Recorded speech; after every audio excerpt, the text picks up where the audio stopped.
आमर channel kitchen of Anshu के आपण मान स्वागत करुचे। आज आम घरे बनामा भेज फ्राइड राइस। तार लगे किसी चाउल आम बाहर मार्केट रू आनी करमा कि घरे बासमती राइस जी अच्छे ताकि यूज करमा। फास्ट पानी रे ताकि बतुरे दमा। पानी रे बतुर देला समय आम किसी मिल मेकर आनिकी ताकि पानी रे बतुरे दमा। गरम पानी रे बतुरे देला परे सेटा सॉफ्ट हो सॉफ्ट है ताकि आम बाहर करदमा। तापर भात रांधवार लगी किसी गोटा मसला आम व्यवहार करमा। पानी गरम करमा। पानी गरम हो गला परे से किसी तेजपतर, दालचीनी, इलाची, गोलमरीच जेनटा भी आमर गोटा मसला अच्छे ताके पकईदमा। आउ से आम जिन बतुरे के रखी राइस सेटा कि आम पकईदमा। आम जेन मिल मेकर आगु रखी पानी रे गरम करी ताके पानी रू बाहर करदमा। पानी अंशटा तार से बाहर कला परे तेल रे टिके फ्राए करदमा।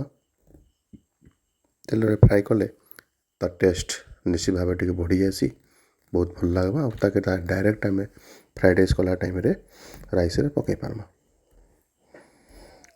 जेते बेले आम राइस बनाऊे राइस बनाला टाइम रे टिके तेल देदमा।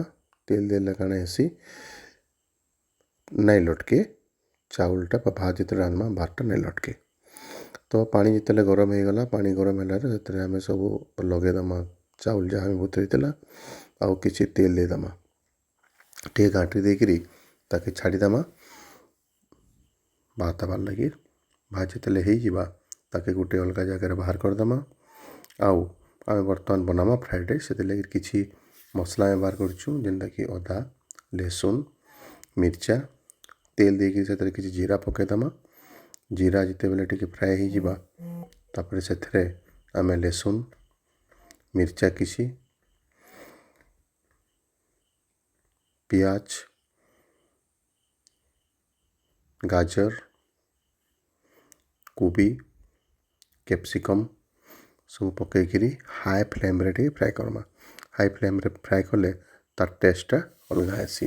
लो फ्लेम कले काना हवा से पानी छाड़ीदेवा आउ सेटा एतकी टेस्ट नहीं रहे।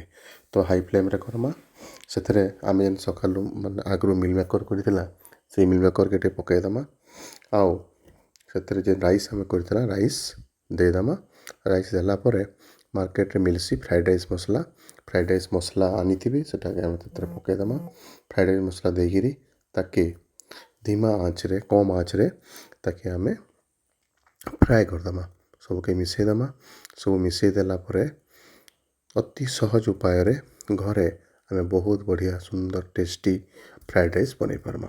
जेनटा कि बहुत हेल्दी खाइबार लगी छुआ मैंने भी ताके बहुत पसंद करसन। आउ समस्ते छोट बड़ समस्त को बहुत टेस्ट देवा।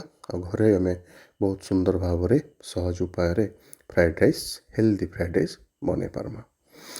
आ गोटे जिते बेले आम यहाँ बनाऊँ केतेटा जिनिस किसी जन के भल लगे क्या कैप्सिकम भल लगे क्या पियाज इच्छा लगे क्या मिर्चा दरकार ना पड़े। तो जिते बेले आम बनाऊँ से सब आम एवॉइड भी करमा। जहाँ कि जेनटा दरकार से परिमाण पनीपरिया देकरी आम ताके बनै पारमा। आउ मेन करी छोट छुआ मैंने जदि खाऊन तांको मिर्चा के आम एवॉइड करि पारमा। मिर्चा नहीं दो जार द्वारा कि से बिना किसी असुविधा रे ताके खाई पारबे। तो एंता सहज उपाय रे एटा आम भी दुईथर बनईचु। गोटे मिर्चा देकरी बनाई आउ थे मिर्चा नहीं देकरी आम बनईचु छोट छुआ मान लगी। आउ अति सहज सुंदर भाव रे घरे बन पारिछु आम फ्राइड राइस। आपन निश्चित भाव थरे घरे बनाउन आउ खाउन निश्चित भाव भल लगवा। आउ मोर चैनल के आपण माने सब्सक्राइब करबार के नहीं भूलबे। वीडियो जदि भल लगुचे लाइक निश्चित भाव करबे। आउ कमेंट रे जणाबे जे किछि जदि कहबार अछि।